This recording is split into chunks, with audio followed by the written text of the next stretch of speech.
પાઠ 12 ચોપડાની ઇન્દ્રજાળ. ચંદ્રકાંત પંડ્યા.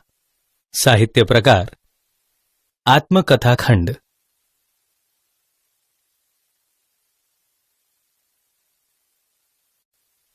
મિત્રો, મહાભારતની કથામાં પાંડવોએ મય દાનવની મદદથી એક માયાવી મહેલ બનાવેલો.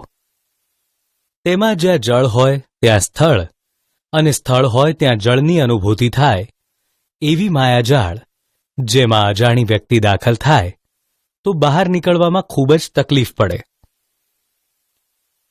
માયાજાળ એટલે ન હોય તેવું દેખાય એવો ભ્રમ કરાવનારી વિદ્યા. આપણા દેશમાં વર્ષોથી આવી જ રીતે વ્યાજખોરો દ્વારા ગરીબ પ્રજાનું ખૂબ જ શોષણ કરવામાં આવતું. માયાજાળમાં ફસાયેલો માણસ એમાંથી બહાર નીકળી ન શકે એમ શાહુકારોની જાળમાં ફસાયેલા ગરીબ લોકોની પેઢીઓની પેઢીઓ એમાં ફસાયેલી હતી. વ્યાજમાં ફસાયેલા વ્યક્તિનો છુટકારો કેવી રીતે થાય છે એ દર્શાવતો પાઠ જોઈએ. તેના લેખક ચંદ્રકાંત પંડ્યા છે. તેમનો જન્મ 31/8/1920 રોજ અને અવસાન 13/10/2001 રોજ થયું હતું. બાનો ભીખુ ભાગ 1 અને 2. સુદામે દીઠી દ્વારામતી. યુરોપ પ્રવાસ. ઘડીક સંગ શ્યામ રંગનો. આફ્રિકાનો પ્રવાસ. વસાહતીઓનું વતન. અમેરિકા પ્રવાસ. તેમના નોંધપાત્ર પુસ્તકો છે. પ્રસ્તુત પાઠ તેમની આત્મકથામાંથી લેવામાં આવ્યો છે. તેનો સાહિત્ય પ્રકાર આત્મકથાખંડ છે. ત્યારે શાહુકારો ગરીબ અને અજ્ઞાન રાની પર જ ખેડૂતોનું શોષણ કરતા હતા. ઋણ રાહતનો ત્યારે કોઈ કાયદો ન હતો. તેમાં દેશી રાજ્યમાં તો આવા શોષણખોરોને ઘી કેળા હતા. રાજા અને અમલદારોના જુલ્મને ચઢી જાય એવી આ શરીફ ડાકુઓની લૂંટ ગરીબ પ્રજાના હાડ માંસને ચૂંથવામાં જરાય અરેરાટી નહોતી અનુભવતી. કચડાયેલી પ્રજાનો કોઈ ધણી ધોરી નહોતો. રાંકડી, ભોળી, લંગોટિયા પ્રજા મૂંગા ઢોર કરતાં બદતર જીવન જીવતી. ઉજ્જડ જમીનમાં થોડું ઘણું પકવે, તેમાં રાજા, અમલદાર, ધગડું, તલાટી, ભૂવો અને શાહુકાર સૌનો લાગો. પ્રસંગે બધું કામ પડતું મૂકી બધાની વેઠ કરવા એ બંધાયેલો. ગુલામથી પણ બદતર જિંદગી એ જીવે ને ઉજળા ભણેલા લોકો એની લાચારીનો લાભ ઉઠાવે. 17-55 ગણિત ગણનાર શાહુકારના ચોપડાની ઇન્દ્રજાળ એવી કે એની 7 પેઢી પણ ઋણમાંથી કદી મુક્ત ન થઈ શકે. શાહુકાર એટલે શરાફ અથવા પૈસાદાર. રાની પરજ એટલે જંગલમાં વસનારી પ્રજા. ઘી કેળા હોવા એટલે આનંદ ઉત્સવ હોવો. ધણી ધોરી ન હોવો એટલે રક્ષક ન હોવો. ધગડું એટલે પોલીસ પસાયતા. લાગો એટલે ભાગ અને ઋણ એટલે દેવું. 17-55 ગરીબ અભણ આદિવાસી ખેડૂતોનું ભણેલા લોકો શોષણ કરતા. નામ શરીફ શાહુકાર પણ કામ સર્વ ગરીબોને લૂંટવાનું. 17-85 થાય, પરંતુ શાહુકારના ગણિત મુજબ 17-55 ને 2 મૂક્યા છૂટના. લાવો ભાઈ, 100માં 2 ઓછા. એમાંય પાછું વ્યાજનું વ્યાજ આપવાનું. 3 પેઢી સુધી ગરીબ ખેડૂત વ્યાજ ચૂકવ્યા કરે, છતાં આ ચોપડાની ઇન્દ્રજાળમાંથી કદી છૂટી ન શકે. મારા પિતાજીને શાહુકારી કરી પૈસા કમાવાનો કિમિયો કોઈ ભાઈબંધે બતાવેલો. એટલે લોભે લોભે ખેતી સાથે ધીરધારનો ધંધો પણ કરતા. પિતાજીને હાઉકાર કહીને જ સૌ બોલાવે. કિમિયો શબ્દનો અર્થ ગુપ્ત કળા. ધીરધાર એટલે વ્યાજે નાણાં આપનાર અને હાઉકાર તળપદા શબ્દનો અર્થ શાહુકાર થાય. પિતાજીનું મૃત્યુ થયું. જમીન ગણો તે ખેડનાર કે તેની દેખભાળ કરનાર કોઈ રહ્યું નહીં. એટલે અમે મૂળ શેઠને સોંપી દીધી. હવે ગુજરાનના સાધન તરીકે દુજાણું ને પિતાની ઉઘરાણી બે જ રહ્યા. વિધવા બાને માથે 2 નાના દીકરા, 1 નાની દીકરી ઉપરાંત 3 પરણેલી બહેનોના વ્યવહાર સાચવવાની બધી જ જવાબદારી હતી. એક નાનું ખેતર બાપુજીને નામે હતું, તે બહુ ઉપજાઉ નહીં, એટલે નાની બહેનના લગ્ન વખતે આર્થિક સંકળાશને કારણે વેચી દેવું પડ્યું. બા બિચારી રાત દિવસ ઢોર વૈતરું કરે, કદી જંપીને ન બેસે. કોઈને ત્યાં જરૂર પડે રાંધી આપે, ત્યારે માંડ 2 ટંક રોટલા મળે.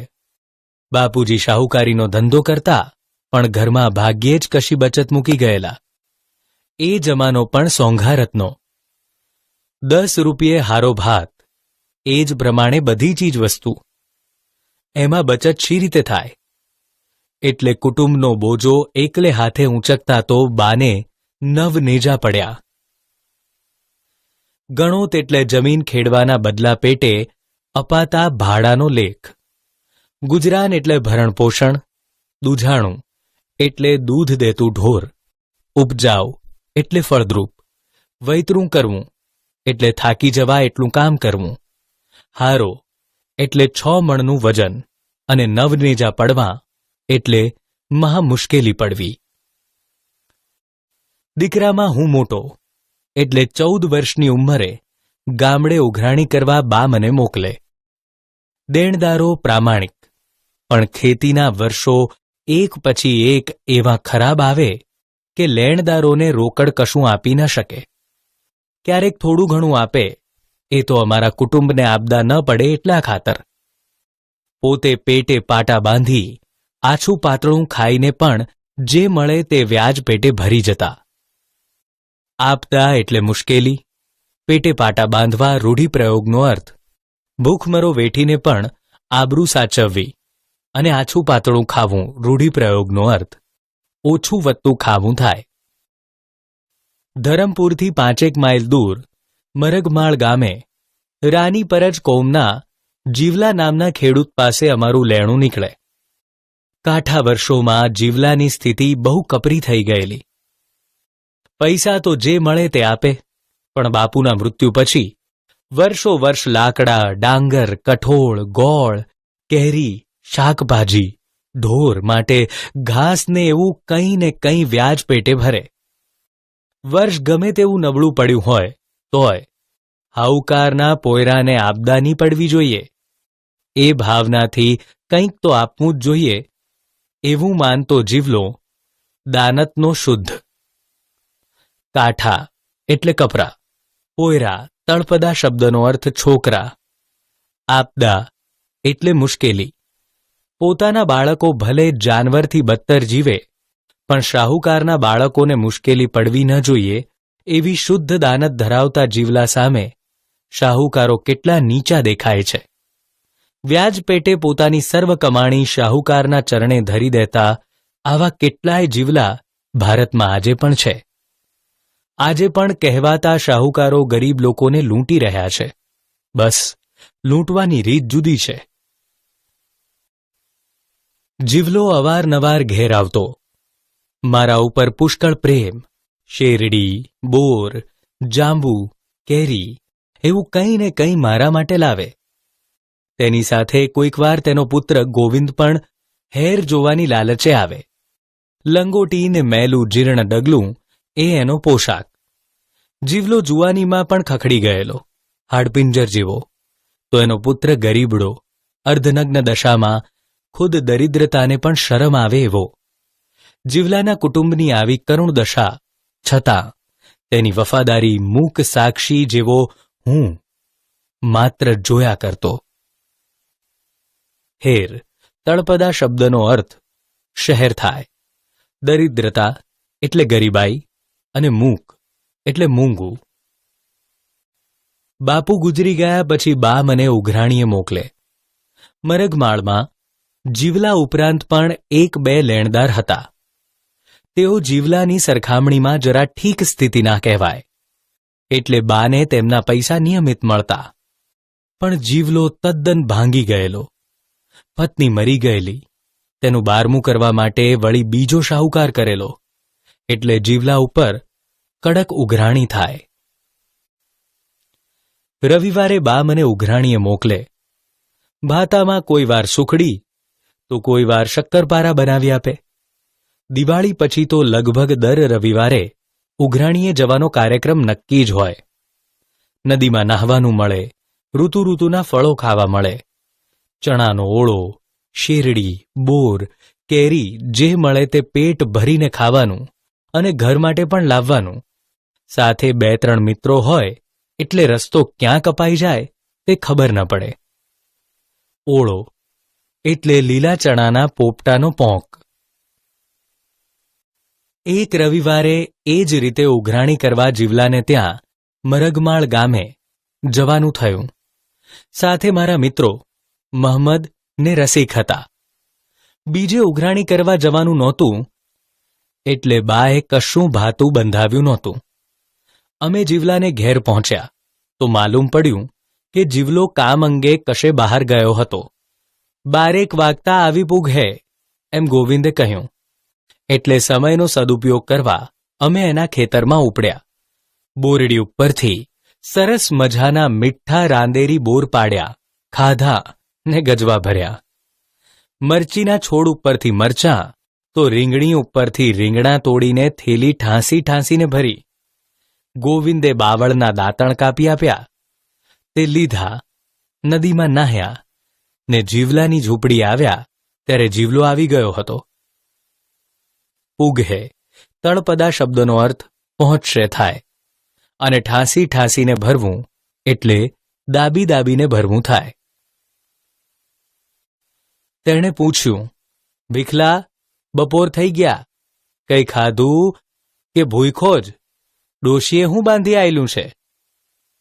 મેં કહ્યું કે અમે તરત પાછા જવાના હતા એટલે ભાતું નથી લાવ્યા. જીવલો કહે, પોયરા, ભૂખ્યો તો ની જ જવા દેવ. દાળ ચોખા આપું તે ખીચડી બનાવી નાખ. ખીચડી કે દાળ ભાત મને બહુ ભાવે નહીં ને એ કડાકૂટ કરે કોણ એટલે ના પાડી. પણ જીવલો એમ શાને માને? ભીખલાને હીરો બહુ ભાવે એમ કહી ગોવિંદને મોકલી ક્યાંકથી ગાયનું પાશેર ઘી મંગાવ્યું. મોટી દીકરી પાસે ચોખા દળાવ્યા, થોડો ગોળ કાઢીને આપ્યો. 3 પથ્થર મૂકી ચૂલો બનાવ્યો. પછી કાંસાના તાસડામાં લાકડાના તવેથાથી આવડે એવો શીરો મેં બનાવ્યો. જીવલો કેળના પાન કાપી લાવ્યો. ગોવિંદે થોડા કાંદા સમારી આપ્યા અને અમે 3 જણા શીરો ખાવા બેઠા. પ્રેમનો શીરો, એનો આનંદ વળી ઓર જ હોય છે. અમે ધરાઈને ખાધું. ભૂખ્યો તળપદા શબ્દનો અર્થ ભૂખ્યો. આયેલું નો અર્થ આપ્યું થાય. કડાકૂટ એટલે જલ્દીથી રસ્તો ન સૂઝે તેવું કામ. અને હીરો તળપદા શબ્દનો અર્થ શીરો થાય. અમે જવા નીકળ્યા તે પહેલા જીવલાને પૂછ્યું, જીવલા, થોડાક પૈસા આપશે કે? પૈસાની જોગવાઈ તો હમણાં નહીં થવાની એમ જીવલાએ લાચારી વ્યક્ત કરી. એટલામાં ગોવિંદ વાડામાંથી વાલોળ ને રીંગણા લઈ આવ્યો. પણ અમારી થેલી તો ભરેલી હતી, એને મૂકવા ક્યાં? મેં જીવલાને એકાદ થેલી હોય તો આપવા કહ્યું. ત્યારે જીવલો કહે, બોડીને તા વળી કાંકી કેવી? જ્યાં ત્યાંથી ફાટેલો કટકો શોધી આપ્યો. તેમાં રીંગણા વાલોળ બાંધ્યા અને અમે ચાલી નીકળ્યા. પૈહા એટલે પૈસા, બોડીને ત્યાં વળી કાંકી કેવી કહેવતનો અર્થ જેની પાસે ખાવાનું ન હોય તેવા ગરીબ પાસે સાધન ક્યાંથી થાય. અમીર જીવલો. જીવલો લેખકનો કરજદાર છે એટલે લેખકને આગ્રહ કરીને શીરો જમાડવા બેસાડતો નથી, પરંતુ એ જીવલાનો લેખક તરફનો પ્રેમ છે, નિસ્વાર્થ પ્રેમ, જેમાં કોઈ બનાવટ નથી. પોયરા, ભૂખ્યો તો નીચ જવા દેવ એમ કહેતો જીવલો પોતાના બાળકોને શીરો ખવડાવતો નથી, પરંતુ લેખકને ખવડાવે છે. જીવલો માને છે કે લેખક ઉઘરાણી કરવા આવ્યા છે, પણ એ પહેલા એ મહેમાન છે, ગમતા મહેમાન. જીવલાનો દીકરો ગોવિંદ પણ શાકભાજીની થેલીઓ ભરાઈ ગઈ હોવા છતાં રીંગણા અને વાલોળ લેખકને આપવા માંગે છે. એ જીવલાનો દીકરોને મોરના ઈંડાને ચીતરવા ન પડે, દુનિયામાં જીવલા જેવો અમીર બીજો ન મળે. તે રાતે મને મોડે સુધી ઊંઘ ન આવી. જીવલાના જ વિચાર આવ્યા કર્યા. એક બાજુ જીવલાનો પ્રેમ ને બીજી બાજુ તેની કારમી ગરીબાઈ યાદ આવ્યા. એનું વાક્ય બોડીને તાંવળી કાંકી કેવી ઘડી ઘડી યાદ આવ્યા કર્યું. રાત આખી અજંપામાં ગાળી. હું શોષણખોર છું, બોડી જેવી જીવલાની દુર્દશા કરનાર હું જ છું એવો ભાવ જાગ્યો. શીરો જમતા હતા ત્યારે જીવલાના નાગુડિયાને પેટમાં ખાડા પડેલા નાના છોકરા કેવું ટીકી ટીકીને જોઈ રહ્યા હતા તે દ્રશ્ય ખડું થયું. ભણવા ગણવાની ને રમવાની ઉંમરે કોઈ ગોવાળિયામાં જતો, કોઈ ખેતરમાં ચાર કાપતો કે બળતણ માટે લાકડા કાપતો, કોઈ શેઠિયાને ત્યાં શાહુકારી પેટે વેઠ કરતો. ત્યાં હું બીજો શાહુકાર બેઠો બેઠો શીરો ખાતો હતો. એના છોકરાઓના મોંનો કોળિયો મેં જ ઝૂંટવ્યો હોય એમ મને લાગ્યું, ને તે પણ ઓછું હોય તેમ 2 થેલીઓ ભરીને શાકભાજી લઈ આવ્યો. મારી જાત ઉપર મને તિરસ્કાર આવ્યો. અજંપો એટલે અશાંતિ, દુર્દશા એટલે ખરાબ દશા, ટીકી ટીકીને જોવું એટલે તાકી તાકીને જોવું અથવા એક ધારા જોઈ રહેવું. શાહુકારી પેટે એટલે શાહુકારનું કરજ ચૂકવવા. વેઠ કરવી રૂઢિપ્રયોગનો અર્થ આર્થિક બદલો આપી ન શકવાથી મજૂરી કરવી, અને મોનો કોળિયો ઝૂંટવી લેવો રૂઢિપ્રયોગનો અર્થ ગરીબની આવકની ઉચાપત કરવી થાય. સવારે બાને પૂછ્યું, બા, જીવલાનું દેવું ક્યારે પૂરું થશે? એ બિચારો તો કેટલો ગરીબ છે, શી રીતે દેવું ભરી શકશે? બાએ કહ્યું, ફોગટ થોડું આપે છે, મૂળાના પતિકા જેવા રૂપિયા રોકડા કાઢીને આપ્યા છે. મારે ગળે વાત ન ઉતરી. વાત ગળે ન ઉતરવી રૂઢિપ્રયોગનો અર્થ વાત ન સમજાવી થાય. વરસ દિવસ પછી જીવલો ફસલ લઈને આવ્યો હતો. ગાડું છોડી પછેડીમાં બાંધી લાવેલો નાગલીનો રોટલો ઓટલે બેસીને ખાતો હતો. બાએ અથાણું ને થોડી દાળ આપ્યા હતા. એને ઘેર મને શીરો જમવાનો હક, જ્યારે મારે ઘેર એ પોતાનું ખાવાનું ઓટલે બેસીને ઓશિયાળાની જેમ ખાય. એ વિરોધાભાસ મને ખૂંચ્યો. હું ત્યારે 10મા ધોરણમાં ભણું. બા પૈસા માટે તકાદો કરતી હતી. જીવલો એનું દુઃખ રડતો હતો. ફસલ એટલે પાક અથવા અનાજ, નાગલી એટલે જુવાર જેવું ધાન્ય, ઓશિયાળું એટલે લાચાર, અને તકાદો એટલે ચાંપતી ઉઘરાણી. બા ગઈ એટલે મેં જીવલાને પૂછ્યું, બાપુજીએ તને કેટલા રૂપિયા ધીર્યા હતા? જીવલાએ અતિશયોક્તિ વિના બધી વાત કરી. ખેતર વેચાતું લેવા તેણે બાપુ પાસેથી રૂપિયા 300 વ્યાજે લીધેલા. 2-3 વર્ષમાં પૈસા વસૂલ કરશે એવી એને શ્રદ્ધા. પણ વર્ષ એક પછી એક ખરાબ આવ્યા. રોકડ બહુ નહોતો આપી શક્યો. મેં ચોપડામાં જોયું તો વ્યાજનું વ્યાજ ચડીને રૂપિયા 1500 લેણા નીકળતા હતા. બાપુના મૃત્યુ પછી હિસાબનું કામકાજ દાસ કાકા કરી આપતા. 3 વર્ષ પછી નવું ખાતું પાડવાનું હતું. આજે તેના પર અંગૂઠો પાડવા જીવલો આવ્યો હતો. અતિશયોક્તિ એટલે હોય તેનાથી વધારે કહેવું, અને અંગૂઠો પાડવો રૂઢિપ્રયોગનો અર્થ ખત વગેરેમાં સહી કે અંગૂઠાનું નિશાન કરવું થાય. વર્ષો વર્ષ ફસલ ભરી જાય, શાકભાજી, લાકડા, ઘાસ, ગોળ આપી જાય, તે બધું મફતમાં. ચોપડે રોકડા રૂપિયા સિવાય કશું જમા ન થાય. આવે ત્યારે બાનું થોડું ઘણું કામ પણ કરી જાય. છતાં જીવલો હાઉકારનો જન્મ જન્મનો ઋણી. પૈસા ખોટા કરવાની જરાય દાનત નહીં. તારા પૈહા દૂધે ધોઈને આલવાના એવી પ્રામાણિકતા. એ જીવલો રાત દિવસ કાળી મજૂરી કરે તોય એના છોકરા ભૂખે મરે. આટલું આપવા છતાં 300ના 1500 શી રીતે થયા તે સમજવા જેટલી તેનામાં બુદ્ધિ તો શાની હોય. શાહુકારનો ચોપડો જુઠ્ઠું થોડું વાંચે એવો એને વિશ્વાસ. દૂધે ધોઈને આપવું રૂઢિપ્રયોગનો અર્થ પ્રામાણિકપણે આદરપૂર્વક આપવું.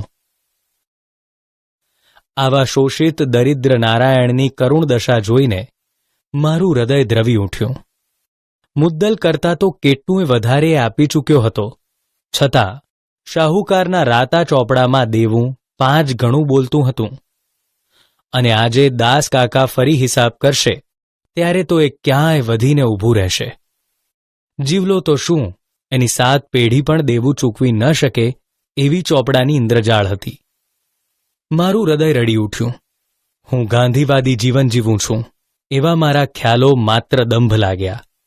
અને બાહજી તો હા કરે ન કરે તે પહેલા જીવલાના દેખતા ગરીબોનું લોહી ચૂસી રક્તવર્ણા બનેલા એ શાહુકારી ચોપડાના બધા પાના મેં ચીરી નાખ્યા.